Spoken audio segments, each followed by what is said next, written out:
ಹಿರಿಯ ಪತ್ರಕರ್ತ ಚೂಡಾನಾಥ ಅಯ್ಯರ್ ನಿಧನ. ಜಿಲ್ಲಾ ಪತ್ರಕರ್ತರ ಸಂಘ ಸಂತಾಪ.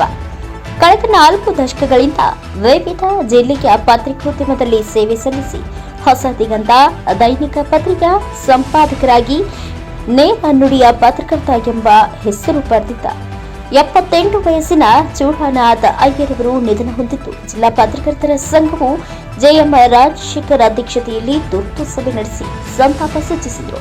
ಹಿರಿಯ ಪತ್ರಕರ್ತ ಶ್ರೀಯುತ ಚೂಡಾನಾಥ ಅಯ್ಯರ್ ಈ ಹಿಂದೆ ಜಿಲ್ಲಾ ಪತ್ರಕರ್ತರ ಸಂಘದ ಅಧ್ಯಕ್ಷರಾಗಿಯೂ ಸೇರಿದಂತೆ ಪತ್ರಕರ್ತರ ಸಂಘದ ವಿವಿಧ ಹುದ್ದೆಗಳಲ್ಲಿ ಕೂಡ ಸಕ್ರಿಯರಾಗಿ ಸೇವೆ ಸಲ್ಲಿಸಿ ಜಿಲ್ಲೆ ಪತ್ರಕರ್ತರಿಗೆ ಮಾರ್ಗದರ್ಶಕರಾಗಿ ಹಿತೈಷಿಗಳು ಕೂಡ ಆಗಿದ್ದರು.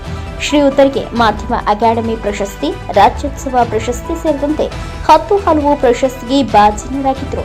ಶ್ರೀಯುತರು ಎಮರ್ಜೆನ್ಸಿ ಸಂದರ್ಭದಲ್ಲಿ ಕೆಲವು ತಿಂಗಳು ಜೈಲು ವಾಸ ಕೂಡ ಅನುಭವಿಸಿದ್ರು. ಅನುಭವಿ ಹಿರಿಯರು ಆದ ಚೂಡಾನಾಥ ಅಯ್ಯರ್ ಅವರ ನಿಧನದಿಂದ ಜಿಲ್ಲೆಯ ಪತ್ರಿಕೋದ್ಯಮಕ್ಕೆ ದೊಡ್ಡ ನಷ್ಟ ಉಂಟಾಗಿದೆ. ಶ್ರೀಯುತನ ಕುಟುಂಬಕ್ಕೆ ದುಃಖ ಭರಿಸುವ ಶಕ್ತಿಯನ್ನ ನೀಡಲಿ ಎಂದು ಜಿಲ್ಲಾ ಪತ್ರಕರ್ತರ ಸಂಘವು ಪ್ರಾರ್ಥಿಸುತ್ತದೆ. ತುರ್ತು ಸಂತಾಪ ಸಭೆಯಲ್ಲಿ ಸಂಘದ ಉಪಾಧ್ಯಕ್ಷರಾದ ಬಿ ಕೃಷ್ಣ ನಾಯಕ್, ಪ್ರಧಾನ ಕಾರ್ಯದರ್ಶಿ ಬಿಆರ್ ಕುಮಾರ್ ಖಜಾಂಚಿ, ರಾಜಶೇಖರ್, ಕಾರ್ಯದರ್ಶಿ ಪ್ರಸನ್ನಕುಮಾರ್ ಕಿಬ್ಲಿ, ಅನಿಲ್ ಆನಂದ್ ಹಾಗೂ ಕಾರ್ಯಕಾರಿ ಸಮಿತಿ ಸದಸ್ಯರುಗಳಾದ ಪ್ರಕಾಶ್ ಮೂರ್ತಿ, ಕಿರಣ್, ಚೇತನ್, ಎಚ್ಎಂ ಪುರುಷೋತ್ತಮ್, ಸೋಮು, ಎಂಸಿ ಮಂಜುನಾಥ್, ಬಸರಿಕಟ್ಟೆ ಗೋಪಾಲ್ ಉಪಸ್ಥಿತರಿದ್ದರು. Pradeep HE, NKS TV4 news, Tarikere.